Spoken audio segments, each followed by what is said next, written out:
Alors aujourd'hui, je vous présente un petit fruitier très intéressant qui mérite à être connu en France.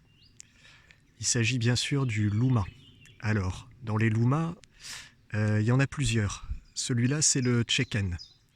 Il existe aussi un apiculata. Je trouve le tchéken plus intéressant. Peut-être que je vous ferai si vous êtes sage, une petite vidéo sur le myrte apiculata. Et alors, ce fameux myrte tchéken, quel dommage que vous ne puissiez pas sentir à travers l'écran. L'arôme est vraiment très puissant. Un très fort parfum de myrte. Ça dégage tout de suite les sinus et c'est très agréable. Il n'y a pas d'agressivité dans l'odeur. La floraison est abondante, magnifique et surtout très mellifère.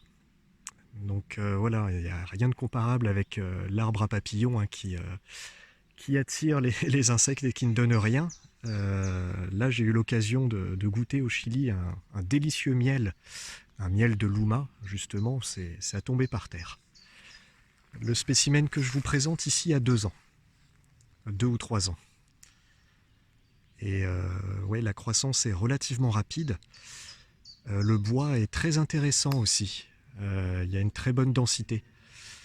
Donc bon, dans le sud du Chili, bon, ils s'en servent principalement de bois de chauffage. C'est un petit peu dommage, mais après tout, c'est très abondant dans les Andes.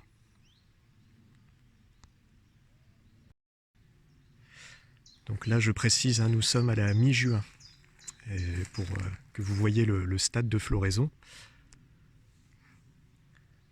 Donc d'ici le mois de septembre, quelque chose comme ça, il risque d'être couvert de petites baies délicieuses. Alors le fruit est noir, de la taille d'une bonne myrtille à peu près. Quant à la saveur des baies, je dirais que ça dépend d'un individu à l'autre. Il y a un petit peu de variante, hein, d'un pied à l'autre. Et bon, c'est pas ce qu'il y a de plus transcendant. Il y a quand même un côté très intéressant, mais c'est un goût subtil. On est plus entre la myrte sauvage, la myrtille un petit peu plus fade. Mais par contre, c'est très riche en vitamines, antioxydants, évidemment. Au pays, on en fait aussi de très bonnes confitures, même d'excellentes liqueurs. Des liqueurs, de l'eau de vie, pourquoi pas. Ça, j'ai pas eu l'occasion d'en goûter, mais je pense qu'avec quelques feuilles, ça peut donner quelque chose de très intéressant.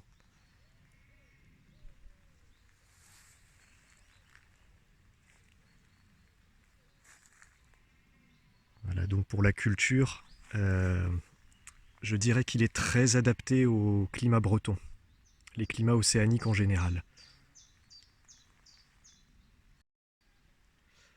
Alors, quant à la culture, eh ben, c'est très facile. Alors, je précise, c'est très facile ici en Centre-Bretagne. Si certains d'entre vous ont déjà eu l'occasion de visiter la Patagonie, vous constaterez une certaine ressemblance avec le climat froid, pluvieux, humide qu'on peut avoir ici. Donc au niveau de la rusticité, il tient sans problème les -10 degrés. Alors il se plaît en climat frais et humide. C'est parfait pour la Bretagne. Alors quant au sol, ici on est sur quelque chose d'assez humifère.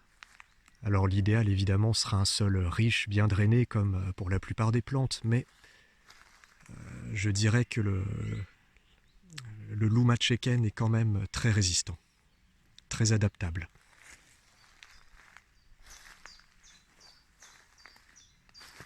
Voilà, donc ici je zoome un petit peu, hein, en 2 ans de croissance, il fait à peu près 2,50 m. Je pense qu'il atteindra sa taille adulte d'ici 2 ou 3 ans. Ensuite, il continuera à s'étoffer. Niveau hauteur, je doute qu'il dépasse les 4 mètres, mais bon, je vous ferai peut-être un petit topo dans quelques années. Alors un autre point intéressant, hein, dessus, il a aussi des propriétés médicinales, donc qui sont à rapprocher des myrtes. Donc c'est-à-dire que ça va être bon pour tout ce qui est antiseptique des voies respiratoires.